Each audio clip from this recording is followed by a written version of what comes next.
What's going on, YouTube? This is SG1 Sports, and you're watching our college football channel. Bowl games are not what they used to be. Obviously, with the 14 playoff, with all the opt-outs, things have changed, but they're still fun. They're still exciting.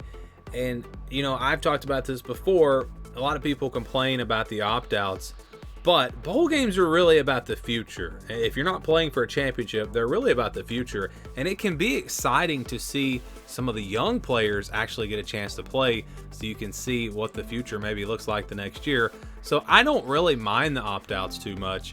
Obviously, the New Year's Six games, I'd love to see no opt-outs there, just because those are big bowl games and you want to see those teams compete at 100%. But other than the New Year's Six bowls, you know, it doesn't really bother me that much. But we still get exciting football. Sometimes you have those young players with a chip on their shoulder, and they get out there and they maybe play even better than the guys that would have been the starters. So it's fun to watch, and it's going to be interesting to see what the bowl games will look like next year with the 12-team playoff. Is there going to be even less interest? I don't think it's really going to change. You're still going to have opt-outs like you do now, but I don't think you're going to see more opt-outs. I mean, if you're not playing for a championship now, I mean, what's the difference making the playoff, whether it's 4 teams or 12 teams? So I think it'll be about the same. I think we'll still see some pretty good bowl games. But let's get into it here, and we're going to rank these from 10 to number 1, just based off of the matchups, how excited I am to see these matchups, how good of a game I think it's going to be, just the overall intrigue of these bowl games. And I don't know all the players that have opted out, so I may talk about a player, maybe they've opted out and I've missed it. It's impossible. The transfer portal is just insane right now. The opt-outs have started. It's impossible to keep up with everything. But I'm just going to go through the games with the knowledge that I have at this moment, and we will start with number 10, the Military Bowl. So this one's interesting to me, really to find out, assuming Michael Pratt plays in this game, you know, where does Tulane stack up against a Power 5 opponent not named Ole Miss? Remember, they really challenged Ole Miss, and this is just kind of seeing where Tulane is.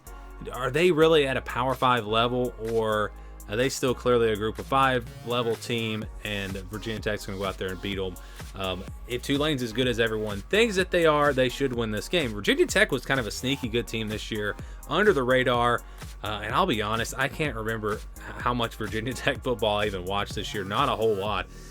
So this is just an intriguing matchup here to see where Tulane can stack up against a Power 5 team, and really this number 10 game. You know, I didn't put Liberty Oregon in here just because I think Oregon is so much better than Liberty. I don't see that game being competitive even without. But I think Bo Nix actually is playing. So that, I mean, look, Liberty's undefeated. They're a good Group of 5 team, but I could be wrong. To me, though, I think that game's probably going to be a blowout, and so that's why I didn't include that. But you know, Auburn and Maryland, that one's an interesting game to me. Didn't include that one, so you could put any game here at number 10. Let's go to number 9, Gator Bowl. This one's intriguing. Clemson versus Kentucky. Just seeing where this Clemson team is. I know they've already had some players into the transfer portal, so it's Kentucky. If Clemson is as good as they finish the season, and maybe we think what they are, they should win this game without too much trouble. But of course, Kentucky just beat the second best team in the ACC in Louisville, or at least second best in the standings. I don't know that they really were the second best team, just because of the way their schedule played out. But they were a good team. They were a good team out of the ACC. So ACC versus SEC, a chance here to see those conferences go at it, which is obviously very interesting with the whole Florida State-Alabama thing. So that one, to me, is pretty interesting. Let's go to number 8 now, the Holiday Bowl. Just talking about Louisville. How about them playing USC? Caleb Williams opting out. At least I believe that's what I read. And so we'll see what the future looks like for USC at quarterback. If they don't go transfer portal route. And again, the stuff changes so fast. USC may have already added a transfer quarterback and I missed it. I don't know. Louisville trying to prove that they really were a good team this year. And if they were a good team, if they're a top 25 team, they're gonna need to win this game. A USC team that will probably have a bunch of opt-outs, and again, no Caleb Williams. Or maybe USC proves that the Pac-12 was just that good this year. And again, I say all these things not knowing the motivation of the teams, the availability of players with these teams. So take everything with a grain of salt. But let's move on now to number 7, the Tart Bowl, Kansas State, NC State. I do know one thing. The winner of this game is going to get to eat a giant Pop-Tart mascot. That's what I read. So I'm not sure how that's going to work, but we'll see the first edible mascot. But Kansas State, NC State, 2 ranked teams. This is a top 25 matchup. And you feel like these are two teams, the two programs that will want to be there. Will Howard in the transfer portal, so that'll be interesting at quarterback for Kansas State. But two teams that I think will be motivated and want to play in this game. And I think you're going to see just the culture of these programs come out, and as two teams that, again, want to compete. This will, I think, will be two teams that really want to win this game. But two teams that were kind of under the radar, especially NC State. NC State has to, they're probably the least talked about 9-3 team in the history of college football. I mean, we just didn't hear much from NC State this year, but they had a good year at 9-3. Kansas State, a lot more big moments for them this season, but this is a good one. This is a good top 25 matchup here. How about the Sun Bowl? Notre Dame versus Oregon State. I have not seen anything about Sam Hartman. I don't know if he'll play. Oregon State, of course, DJ Uyunglele in the transfer portal. They got a really good young quarterback, so we'll see what they look like. Two good defensive teams, two teams that like to run the football, just an even matchup here, in my opinion. And, I really would like to know which one of these teams is better, because, I think Notre Dame's probably a little better, but I can't say that for sure. And, again, a chance for Oregon State to prove just how good the Pac-12 was this season. Number 5, we got Iowa, Tennessee in the Citrus Bowl. A contrast of styles here. You've got Iowa, plays great defense, runs the football. They don't even run the football that great. They have no offense, let's just be honest. So you got the defense with no offense. Tennessee, a little better on defense this year, let's be honest, and a little bit worse on offense. But still, just the styles. Their spread attack against that Iowa defense will be very interesting. And you wonder, will Iowa be able to score in this game? Maybe against the Tennessee defense that, again, was not bad this year, but they're not great either. And so that'll be interesting there. Big Ten versus SEC, which we don't see very much. I would love, with the new conferences, to see an SEC versus Big Ten challenge. See those conferences play a game against each other every year. That is what we need. We need a Big Ten versus SEC challenge in the regular season. Probably won't get it, but we get it here sometimes in the bowl games. Moving on to the Alamo Bowl, Arizona versus Oklahoma. Dylan Gabriel in the transfer portal for Oklahoma, so we'll get to see what the future looks like for them at quarterback, which will be very interesting. Arizona, not sure about the opt-outs there, but if they're at full strength, this is going to be a good matchup. This will be two top 15 teams. I believe Arizona was in the top 15 of the final rankings, so this is a big-time game. This is almost like a New Year's Six game, and the Alamo Bowl a lot of times is a really good game, and I think we'll see a good one here. Arizona, Oklahoma, looking forward to that one.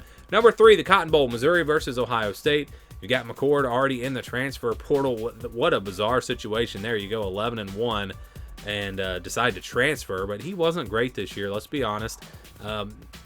Missouri, you feel like they want to be here more, and they're going to be very hungry. They're going to be very motivated. Ohio State's the better team. I think most people would agree. They have a lot more talent on their roster overall, but you have the want to of this Missouri team. Which will win the day? I don't know. I think that's going to be a good one. Very interested to see what happens there in the Cotton Bowl. In the Peach Bowl, Ole Miss versus Penn State. This kind of feels like a game where you're not going to have a ton of opt-outs.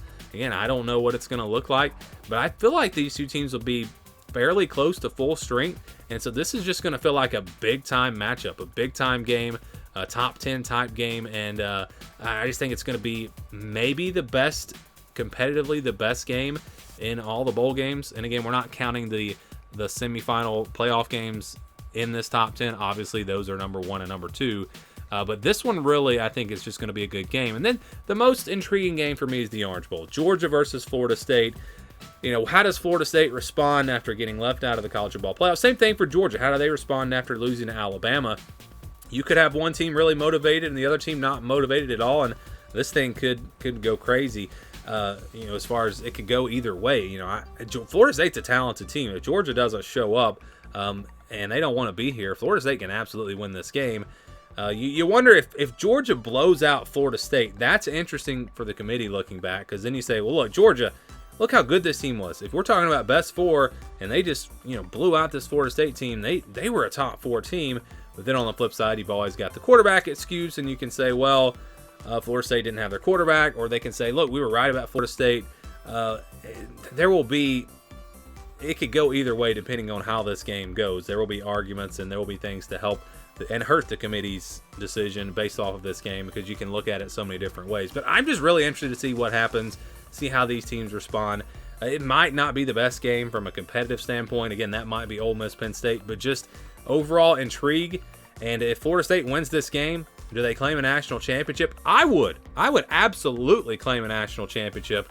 If you go 13-0, win a Power 5 conference championship, no losses, and then you beat the defending champions from last year, team that almost everyone thought was #1 all year long, yeah, I would claim a national championship, and I think they would have a right to do that. So to me, Florida State, they're playing for a national championship. We've had plenty of split national championships in the past, and I don't see why you couldn't do it again this year. And so that one, to me, is just a big-time game, and I cannot wait to see what happens. The opt-outs and all that, definitely going to change things, but I think it's going to be a game. I think both teams are going to be fairly motivated, and I think that we're going to see a good game here in the Orange Bowl. So those are my top 10 bowl games. Give me your top 10 bowl games or your thoughts on my list, whatever you want to say. Leave it for me down in the comments below, and thanks for watching.